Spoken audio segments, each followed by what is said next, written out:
So hi, in this video, I want to explain to you or give you very few tips on how to not let people use you, sometimes as a doormat. So I have been wondering and seeing people having what I'll call fake friends around, or they're being used as doormats for most of their lives. And I've been thinking, because sometimes I have looked and said, fine, this person in my life has just been using me. There's a high time for me to cut them off. And I've been wondering why other people can't. So probably because they are afraid of being lonely. They are afraid of being called names like greedy, selfish. Sometimes it's because of the sheer common activities and which still stems from the fact that they don't want to be lonely. But in this video, I have about 5 tips. I'll brief with them. And I tell people that it's okay if you really want to do favors for people willingly. However, it's not okay when you are like emotionally blackmailing yourself to doing things that you don't want to do. And the first point is being authentic. This is the beginning of everything. Because when you're authentic to yourself, and being authentic is actually easy and somehow difficult at the same time. It's difficult because we grow up in society, we're asked to fit in. And when we're asked to fit in, sometimes there are parts of us that don't come off right. They don't come off as what society wants. So what happens is we suppress that part of us. Sometimes you would like some things like, up until uni, I had friends, and sometimes some people in society are not aware that they are not making others be authentic. For example, I was in university campus. I saw a guy in his 20s watching anime, and I was like, bro, you're watching cartoons. Now, mind you, looking back and saying that, you kind of realize that is also how sometimes it comes about. So if he respected my opinion that much, he may have stopped watching anime, despite the fact that to me, I just found anime to be weird. So it's those subtle things that do not allow people to be authentic. Now, mind you, looking back at it, I was basically ignorant then. Even though he wants to watch Tom and Jerry, he wants to watch the cartoons, he should feel free. Sometimes that is where creativity comes from. And a lot of my ideas come from anywhere. That's what life has taught me.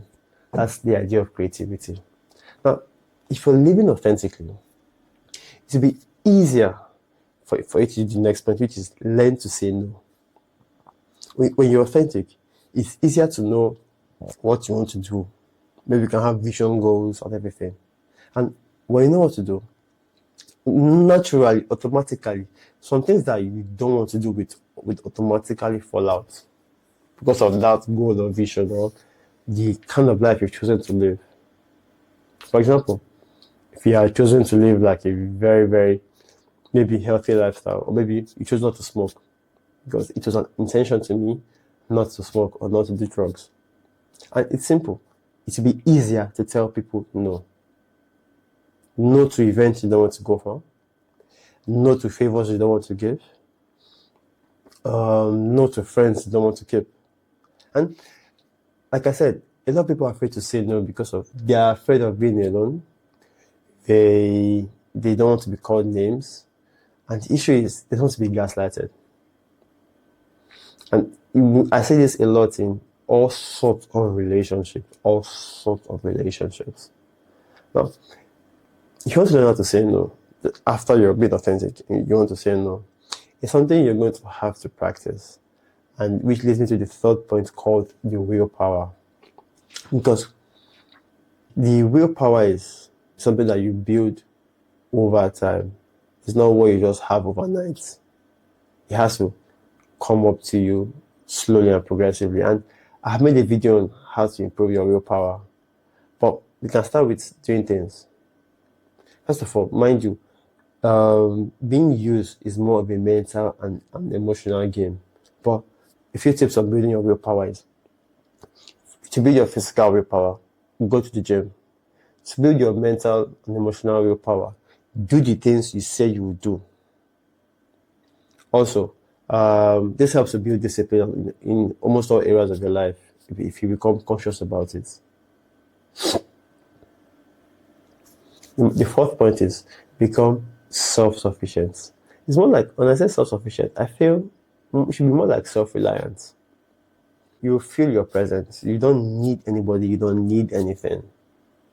That's the place I think most people are never in. I mean, as babies, we wanted or we needed people around us constantly. We needed people to validate us, to validate our ideas.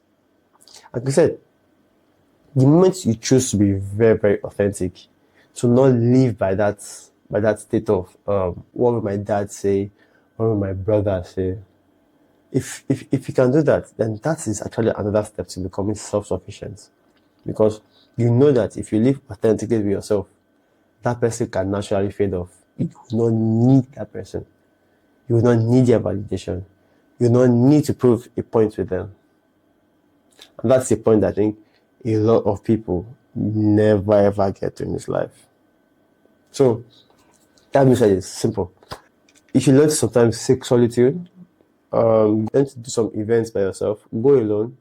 Take walks. Think about yourself, what you really, really want, and let nobody control you. The last point I have is consciously create your environment. Create the environment that you want. And it's pretty easy if you're authentic. And your environment most of the time has to do with everybody, friends, family, and all. To be very, very frank, sometimes most of people being used come from family. And all these things, if you look at them carefully, they end up building some form of resentment. So recently, my junior brother had an outburst.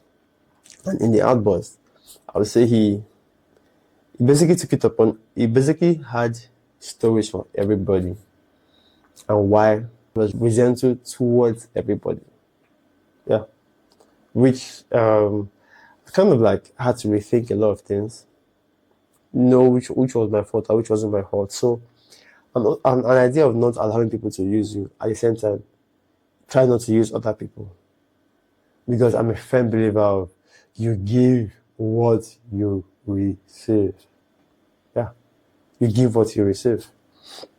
So regarding this creating an environment, why it's also important is because it's best to have people around you, precisely friends, who want the best for you. Because ironically, it's more of friends. Friends are one of those people that we can sometimes we're supposed to be more authentic with, because family is family. There's a high chance you really can't change them. In some people's stories are different. Families are the ones who allow them to be authentic, while their friends are the ones who suppress their authenticity. So look for friends or people who have a shared vision. And here, mind you, sometimes these friends could be there for a season, and you shouldn't be bothered. You should not feel angry. Their friends will just come because, oh, we want to get rich, and we want to get rich. We want to be there for each other. And when you guys get rich, they probably move on to something else. Now, that doesn't mean that they used you, or two of you, the group of guys came together and found out what they really want to do. But the difference now is you guys are doing things for yourself. And also, to be very frank, in your environment, in your group, you need people that want the best for you. And also, you want the best for them. So it's deeper than transactional relationships. And this brings me to a point of caution. That as it's things that you should be cautious of.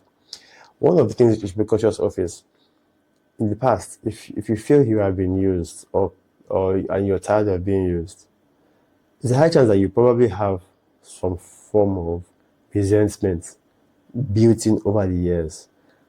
And to be honest, that resentment could either lead to a breakdown or an outburst, an eruption.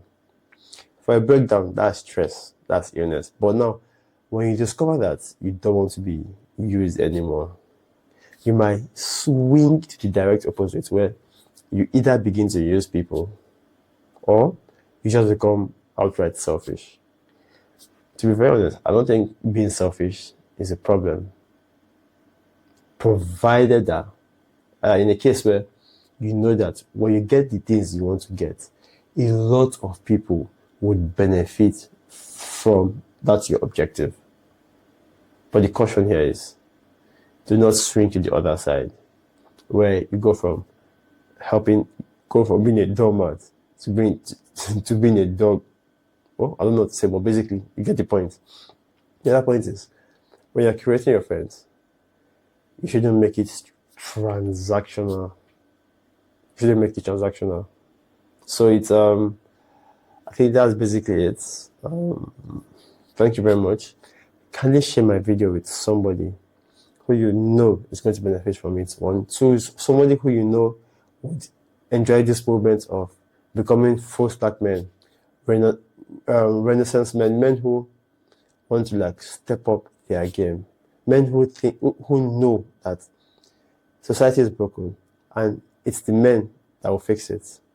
So we need men who will take up responsibility for themselves and responsibility for the ones of people around them. Yeah, and that's it. That's how I think. That's the only way I think the world can be saved. So that's it. Thank you very much. Share the video with those guys. Somebody who I just described. Talk to you soon. And bye for now.